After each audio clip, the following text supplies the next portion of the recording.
Guys, நம்ம லைஃப்ல petrol price கொஞ்சம் இன்க்ரீஸ் ஆனா கூட நம்ம இமீடியட்டா மைலேஜ் பத்தி யோசிப்போம். இல்ல பப்ளிக் டிரான்ஸ்போர்ட்ல போலாமா அப்படின்னு யோசிப்போம். இல்ல ஷேர் அவுட்ல போலாமா, இல்ல நம்ம கோலிங் ஸ்கூல் மேட் காலேஜ் இவங்க கூட எல்லாமே ஷேர் பண்ணி போலாமா அப்படிங்கிறத நம்ம யோசிப்போம். நம்ம இதுவே கார்னு பார்க்கும்போது நீங்க என்னதான் ஸ்ட்ராங்கான இன்ஜின் வச்சிருந்தாலும் சரி, இது ஒரு நல்ல ரிச் லுக் கொடுத்தாலும் சரி, என்னதான் இது பில்டப் கொடுத்தாலும் சரி, இது லாங் டைமுக்கு சொல்லும்போது கண்டிப்பா சுத்தமா செல்லுபடி ஆகாதுங்க. இமீடியட்டா நம்ம என்ன பண்ணுவோம், இந்த மாதிரி எக்ஸ்பென்சிவான காரை வச்சுட்டு செகண்ட்ஸ்லயோ இல்ல ஹை மைலேஜ் தர காரையோ நம்ம வாங்குவோம். இல்ல நான் ஃபர்ஸ்ட் சொன்ன மாதிரி கொலீக்ஸ் கிட்டயோ காலேஜ் கிட்டயோ இல்ல மற்ற ஒரு ஃப்ரெண்ட்ஸ் கிட்டயோ நம்ம என்ன பண்ணுவோம், ஷேர் பண்ணி போற மாதிரி தான் பிளான் பண்ணுவோம். நம்ம இதே சேம் ஸ்ட்ராட்டஜி தான் இப்ப இருக்க மாடர்ன் வார்ஃபேர்ல அப்ளிகபிள் ஆகுங்க. என்னதான் நம்ம கிட்ட மோஸ்ட் பவர்ஃபுல் மிசைல்ஸ் இருந்தாலும் சரி, வேர்ல்டு கிளாஸ் ஜெட்ஸ் இருந்தாலும் சரி, எந்த அளவுக்கு ஸ்ட்ரென்தன் அப்படிங்கிற ரொம்ப ரொம்ப இம்பார்ட்டன்ட்டோ அதே மாதிரி தாங்க சஸ்டைனபிலிட்டி அப்படிங்கிறது மோஸ்ட் இம்பார்ட்டன்டா இருக்கு.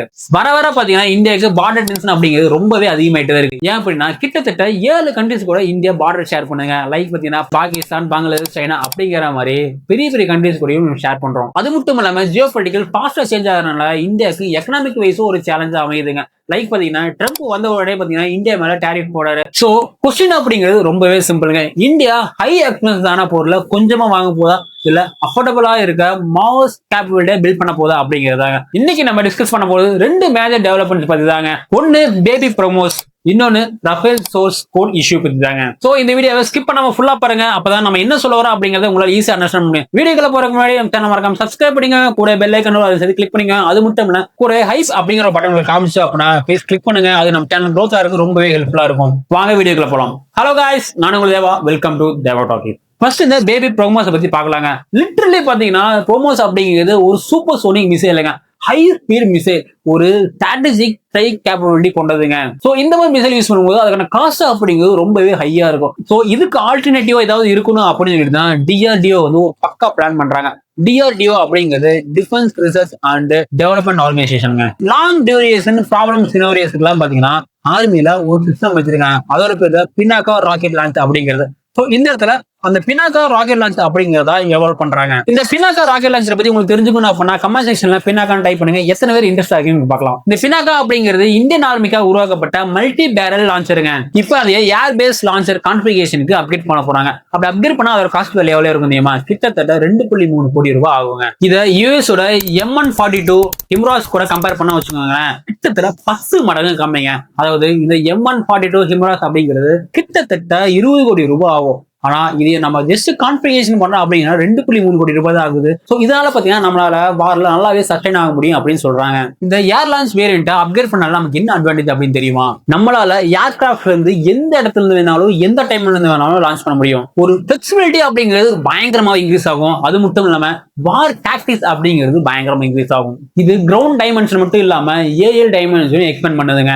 இதனால வார் வின்னிங் பாசிபிலிட்டி அப்படிங்கிறது இன்னும் இன்க்ரீஸ் ஆயிருக்குன்னு தான் சொல்ல முடியும். ஆர்மி சீஃபான உபேந்தர் திவாடியோ இதுக்கு பயங்கரமா சப்போர்ட் பண்றாருங்க. அவர் என்ன சொல்றாருன்னா, வார்ல எந்த அளவுக்கு ஒரு ஸ்ட்ரென்த் அப்படிங்கிறது முக்கியமோ அதே மாதிரிதான் சஸ்டைனபிலிட்டி அப்படிங்கிறது ரொம்ப முக்கியம். காஸ்ட் அப்படிங்கிறது ரொம்பவே கம்மி பண்ணி ஆகணும் அப்படின்னு சொல்றாருங்க. இந்த இடத்துல எல்லாருமே முக்கியமா ஒரு விஷயத்தை புரிஞ்சுக்கணுங்க. அது என்ன தெரியுமா? இந்த பேபி ப்ரோமோஸ் அப்படிங்கிறது பிரமோஸுக்கு ரீப்ளேஸ்மெண்ட் இல்லைங்க. இந்த ப்ரோமோஸ் அப்படிங்கிறது ஒரு சூப்பர் சோனிக் மிசைல். இது லாங் ரேஞ்சுக்கு யூஸ் பண்ணக்கூடிய ஒண்ணு. இந்த பேபி ப்ரோமோஸ் அப்படிங்கிறது இந்த வார் ஃப்ரீக்வென்ட் டாக்டிக்களுக்கு யூஸ் பண்ணக்கூடிய ஒண்ணுங்க. சோ வந்து அதுக்கு இது ரீப்ளேஸ்மெண்ட் கிடையாது. சரி, இப்போ ஏர் டாமினேஷன் பத்தி பார்க்கலாங்க. இந்தியா கிட்ட பாத்தீங்கன்னா ஆல்ரெடி 36 ஃபைட்டர் ஜெட்ஸ் இருக்கு. அது மட்டும் இல்லாம இப்போ கிட்டத்தட்ட 114 ஃபைட்டர் ஜெட்ஸ் வந்து பிரான்ஸுக்கு டீல் போயிட்டு இருக்குங்க. இது இந்தியாவோட ஹிஸ்டரியிலேயே பிக்கஸ்ட் ஃபைட்டர் ஏர்கிராஃப்ட் டீலுங்க. இந்த டீலோட ஸ்ட்ரக்சர் எப்படி இருக்கு தெரியுமா?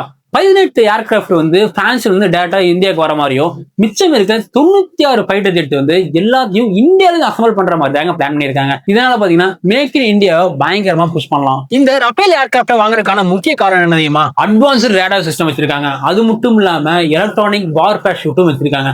அது மட்டும் இல்லாம பாத்தீங்கன்னா நம்ம ரேஞ்சை தாண்டி இருக்கிற ஒரு ஏர் ஈஸியா அட்டாக் பண்றதுக்கான சிஸ்டம் அதுல இருக்குங்க. நம்ம கண்ணுக்கு தெரியாத ஒரு டார்கெட்டை கூட ஈஸியா அட்டாக் பண்ண முடியுங்க. அது மட்டும் இல்லாம ஏர் சுப்பீரியாரிட்டியும் இந்த ஸ்ட்ரைக் ஃபிளெக்சிபிலிட்டி இருக்கனால இந்த ரஃபேல் ஃபைட்டர் ஜெட் அப்படிங்கிறது நம்ம வாங்குறோம். சரி, இவ்வளவு ஃபெசிலிட்டிஸ் இருக்குன்னு சொல்றோம், இவ்வளவு அட்வான்டேஜ் இருக்குன்னு சொல்றோம். சரி, இதுல என்ன இஷ்யூ இருக்க போகுது அப்படின்னு எல்லாரும் நினைக்கும் போதுதான் ஒரு மிகப்பெரிய பாம்பத்துக்கு தலையில போட்டாங்க.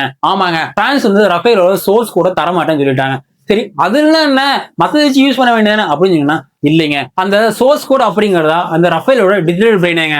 ரேடார் கண்ட்ரோல் ஆகட்டும், சென்சார் ஃபியூஷன் ஆகட்டும் சரிங்க, எலக்ட்ரானிக் ப்ரொடக்ஷன் சிஸ்டம் ஆகட்டும் சரி, எல்லாதர கண்ட்ரோல் இந்த சோர்ஸ் கோட்ல தாங்க இருக்கு. இண்டிபெண்டா நம்ம வெப்பன்ஸ் நம்ம யூஸ் பண்ண முடியாதுங்க. சரி, இதுவே பிரான்ஸ் கிட்ட போய் ஏன்டா தரமாட்டேன் அப்படின்னு கேட்கும்போது, இது பல வருஷமா நானே உருவாக்குனது, இது வந்து டேட்டா எடுத்து கொடுத்துட்டேன் அப்படின்னா எங்களுக்கு நேஷனல் செக்யூரிட்டி வரும்னு சொல்றாங்க.